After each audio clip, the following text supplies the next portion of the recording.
শারীরিক হোক বা মানসিক, শরীর মন সুস্থ রাখতে দৌড়ের যে বিকল্প নেই তার বলে দিতে হয় না স্বাস্থ্য সচেতন নাগরিকদের।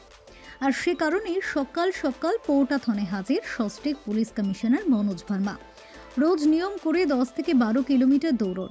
এদিন পৌটাথনের আকর্ষণী ছিলেন তিনি। কলকাতার চলমান ইতিহাসের এক ঐতিহ্যের সাক্ষী আজকের কলকাতা বন্দর এলাকা, যা কম বেশি আমরা খিদিরপুর ডক নামে জেনে থাকি। কলকাতা বন্দরই ছিল একসময় ব্যবসা বাণিজ্যের আতুরঘর। সেই পোর্ট বন্দরের ঐতিহ্য ফিরিয়ে আনতে এবার শীতের সকালে আয়োজন করা হয়েছিল ম্যারাথনের, যার নামই পৌটাথন 3.0। এই নিয়ে তৃতীয় বছর হলো এই দৌড়, যেখানে ছোট বড় সমাজের সবাই হাজির অংশ নিতে। এই ম্যারাথন দৌড় প্রতিযোগিতার সূচনা করেন মহানাগরিক ফিরহাদ হাকিম ও কলকাতার পুলিশ কমিশনার মনোজ ভার্মা। দুজনেই দৌড়ে অংশ নেন। 7 কিলোমিটার, 14 কিলোমিটার, 21 কিলোমিটার দৌড়ে শয়ে শয়ে প্রতিযোগী গার্ডেন ব্রিজ ফ্লাইওভার হয়ে নজরুল সেতু ছুঁয়ে দ্বিতীয় হুগলি ব্রিজ দিয়ে শীতের সকালে দৌড়লেন প্রতিযোগীরা। বাদ ছিলেন না কেউই। নিষিদ্ধ পল্লীর শিশু, প্যারা অলিম্পিয়ান, শারীরিক ও মানসিক বিশেষভাবে সক্ষম, তারাও অংশ নেন এই প্রতিযোগিতায়।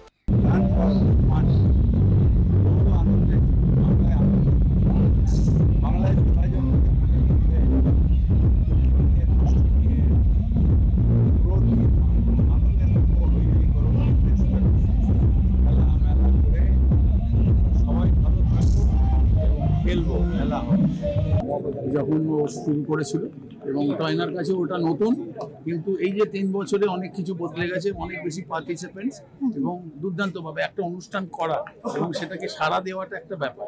যে অনেক অনুষ্ঠানই হয় কিন্তু এত রেসপন্ডিংটা খুব ভালো এবং পার্টিসিপেন্টসের যেটা বলছি সেটা খুব ভালো, এবং পার্টিসিপেন্ট যারা অংশগ্রহণ করেছে তাদের কাছে ওটা একটা নতুন অভিজ্ঞতা এবং আরও এটা দিনকে দিন আরও ভালো হবে, বড় হবে।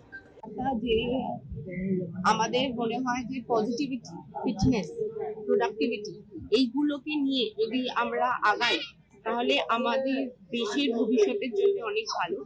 আমি পোর্ট অঞ্চলকে নিয়ে প্রদর্শন করেছি, কারণ আমি এখানে 3 বছর আগে এসেছিলাম। আর আমি জানি যে আমাদের কলকাতা শহরে শীতকাল এলেই অনেক সুন্দর সুন্দর জায়গায় নিউ টাউনে বা আমাদের রেড রোডে ম্যারাথন হয়, কিন্তু এই পোর্ট এরিয়ার এত ডেভেলপমেন্ট হয়েছে, কিন্তু সেইগুলোকে তুলে ধরবার জন্য আমি পৌটাথনের একটা উদ্যোগ নিয়েছি। আর আমি ধন্যবাদ জানাই রানার্স কমিউনিটিকে, যারা হাজারে হাজারে এসে এখানে দৌড়ে আমাকে সাপোর্ট করেছে। আর তাছাড়া পোর্টের সুন্দর রাস্তা, ঐতিহ্য আর তার ভবিষ্যতের যে নতুন পরিকাঠামোগুলো যেগুলো তৈরি হয়েছে সেই দুটোকেই দেখবার জন্য যে মানুষরা যখন আসে আর এসে বলে ও বাইকুলা ব্রিজ যেমন আছে পুরনো, সেরকমই একটা 5.5 কিলোমিটার একটা কি সুন্দর ফ্লাইওভার আছে যেখান থেকে পুরো পোর্টটা দেখা যায়। তো সত্যি খুব গর্ব লাগে, কারণ আমাদের কলকাতা শহরের ঐতিহ্য আর ভবিষ্যৎ দুটোকে নিয়েই আগানো আমাদের দরকার। আর running is a part of fitness, and আমি ফিটনেসে সত্যি বিশ্বাসী। আর আমি রাজনৈতিক ভাবে বলছি না, আমাদের মাননীয় মুখ্যমন্ত্রীও সবসময় নিজে প্রত্যেক দিন কত কিলোমিটার হাঁটে আমি জানি না, 21 কিলোমিটারের বেশি তো হাঁটেই রোজ। আর তাছাড়াও আমাদের সবাইকে বলে ফিট থাকতে, প্রপার ডায়েট মেনটেন করতে। আর আমার মনে হয় শরীর সুস্থ না থাকলে আমাদের মস্তিষ্ক সুস্থ থাকে না, আর মস্তিষ্ক আর শরীর সুস্থ না থাকলে আমরা জীবনের কোনো কাজই করতে পারি না। তো এটা একটা উদ্যোগ এখানে পোর্ট এলাকার মানুষদের জন্যও, যে এখানকার যারা অ্যাডোলেসেন্ট তারাও যেন এই দৌড়ে পার্টিসিপেট করে। ওরা যখন এই দৌড়ানোর মধ্যে থাকে তার মধ্যে তাদের মধ্যেও একটা পজিটিভিটি আসে। কিন্তু এখন আমি খুবই উৎসাহিত যে শুধুমাত্র পোর্ট অঞ্চলে এটা সীমিত না, এখন কলকাতা এমনকি বাইরে শহর থেকে বাইরে আমাদের রাজ্যেরও বাইরে অন্য জেলা থেকে সবাই আসছে, দৌড়াচ্ছে। তো আমি সবাইকে ধন্যবাদ জানাতে চাই। Bureau report, channel 10।